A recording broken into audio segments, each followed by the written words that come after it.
Welcome back to the Black and Gold Report. We're still joined by Coach Shinnick. Coach, let's touch on some of the individual performances. The first one's obvious. Senior quarterback Luke Charles became UNCP's all-time passing leader in the Monster game. 63 attempts, 45 completions, 401 passing yards. They're all school records. What did you learn about Luke Charles on Saturday that maybe you didn't know about him?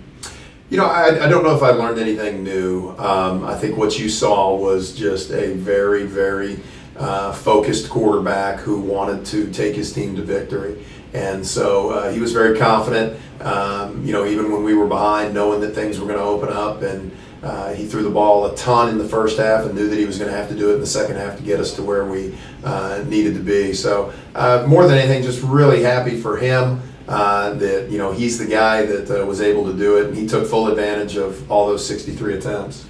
Well, let's pull some other individuals out of the box score. You've already talked about them in some of the highlights, but sophomore John Rich had 6 catches and matched the school record 3 touchdown grabs.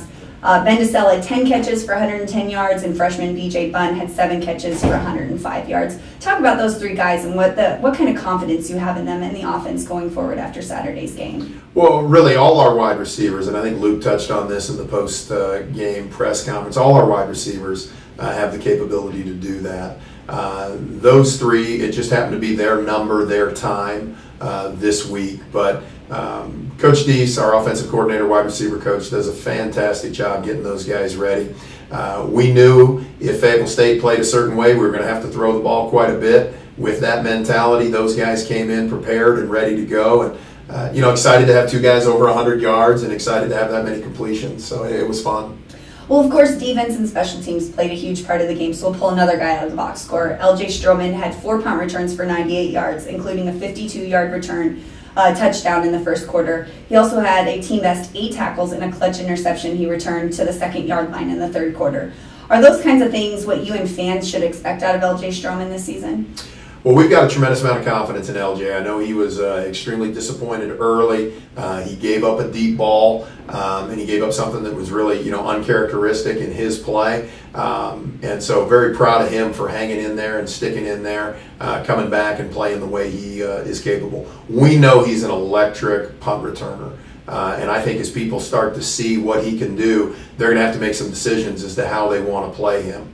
Cornerback-wise, he's been a starter since he was a freshman, walked on campus, as a freshman and came in and has started from the get-go. So we've got a tremendous amount of confidence in him, and I think what you saw last night is just him getting better and better and better and better. Well, let's go ahead and move on to this week's game now. The Braves make the short trip to Wilmington on Saturday to face another CIAA team, the Shaw Bears, in the inaugural Cape Fear Classic at Legion Stadium. Before we talk about Shaw, can you tell us about how this game came about and what the future of the event is? Well, really, we signed a 2-year contract. The city of Wilmington wanted to have a game down there.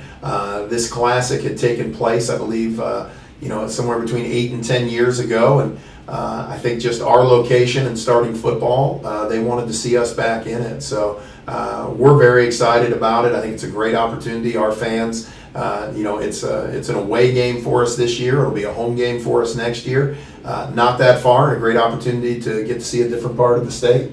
Well, Shaw comes into the game with a perfect 2-0 record after averaging 467 total yards and nearly 39 points per game. Tell us what you know about the Bears and what are some of the keys to your game plan, of course knowing that this show is going to air already after kickoff on Saturday. Well, what you said, what we know about them, extremely potent offense, very balanced attack, dynamic quarterback, dynamic running back, really offensively a combination of what we've seen the last 2 weeks. They'll line up in similar sets that we saw Winston-Salem line up in. They'll do some of the same things that we saw Fayetteville State do. So our defense really has their hands full in this one. And then offensively, for us, they are a very sound defensive team. They haven't given up a lot of yards, haven't given up a lot of big plays. So we know that we definitely are playing a very good football team. You see a team that's 2-0, just like we are. They're getting ready to go into conference play. They'd love to be there undefeated. We know it's going to be a great challenge for us. Well, we wish you the best of luck in the game. We'll find out what happens next week when we talk to you again. But we're going to take our next commercial break, and when we come back, we're going to meet up with head women's soccer coach Lars Anderson. So stay tuned.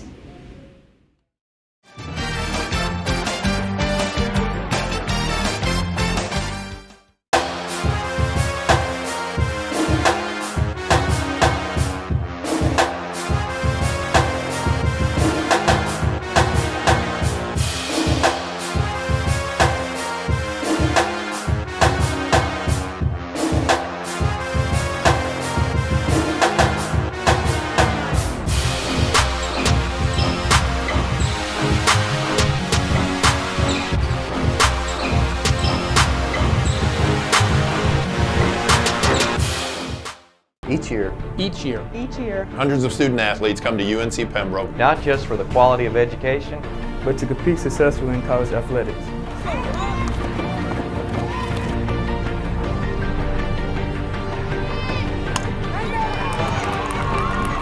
Conference champions.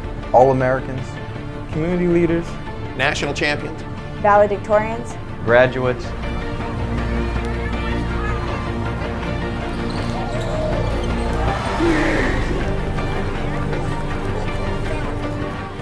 But these achievements are in jeopardy. None of it would be possible without your support. We need you to be a part of our team and support our Braves Club annual fund.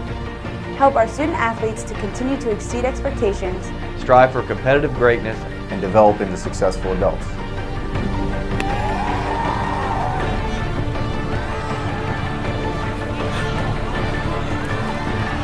Join our team. join our team. Join our team. Join our team today. Go Braves!